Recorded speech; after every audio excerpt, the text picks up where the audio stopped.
Bonjour Bonjour monsieur. monsieur. Asseyez-vous, je vous en prie. Vous savez monsieur, vous n'êtes pas le seul à venir me voir avec des problèmes tels que celui-ci, hein. C'est un problème commun maintenant.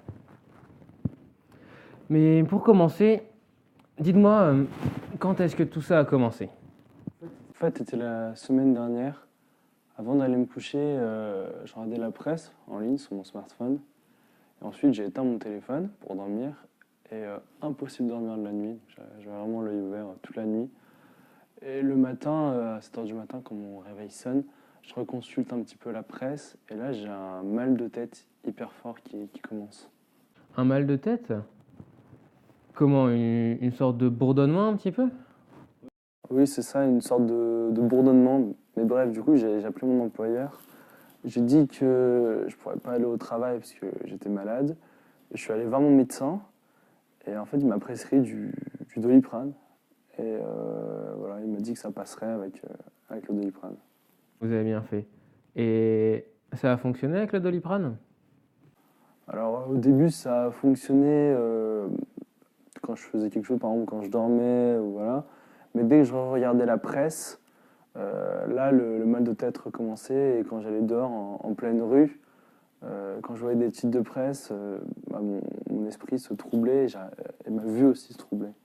Vous regardez souvent les informations en général, ou même juste des vidéos ou du contenu, soit sur internet, en parlant avec des gens ou à la télévision?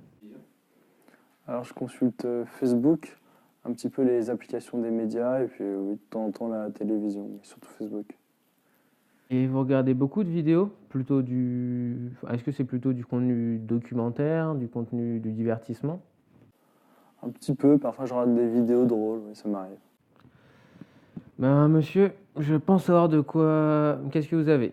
Vous êtes victime de surinformation. Vous consommez beaucoup trop de contenu informatique ou même du contenu en général tout au long de la journée. Votre esprit n'est plus capable de ce fait de discerner toutes les informations les unes des autres, ni de porter un jugement directement avant que vous passiez une autre information.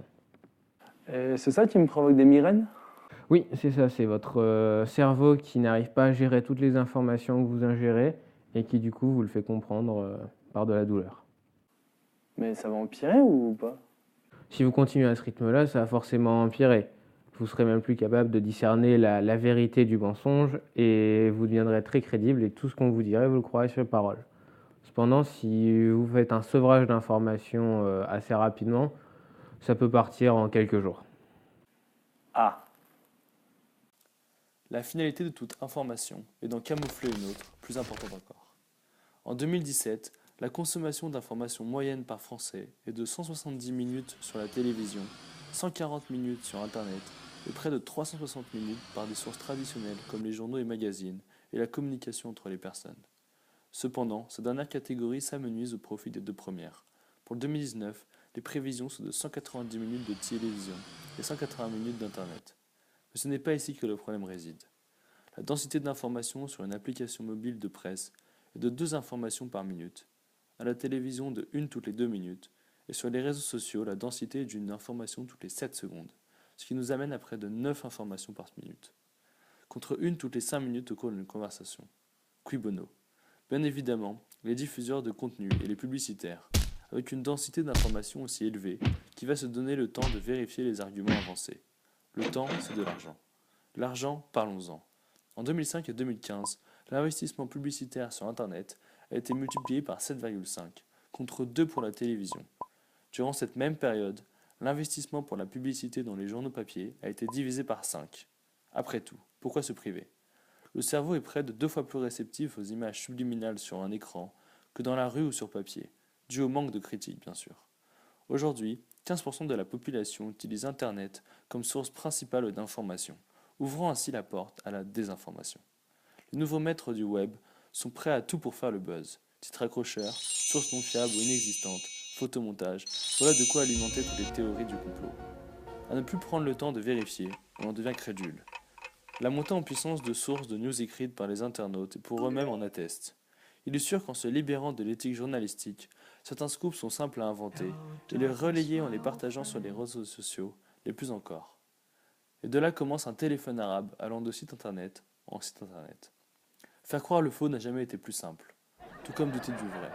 Alors qu'en 1960, 80% de la population faisait confiance au gouvernement, seulement 20% gardent encore confiance. De quoi éveiller les soupçons.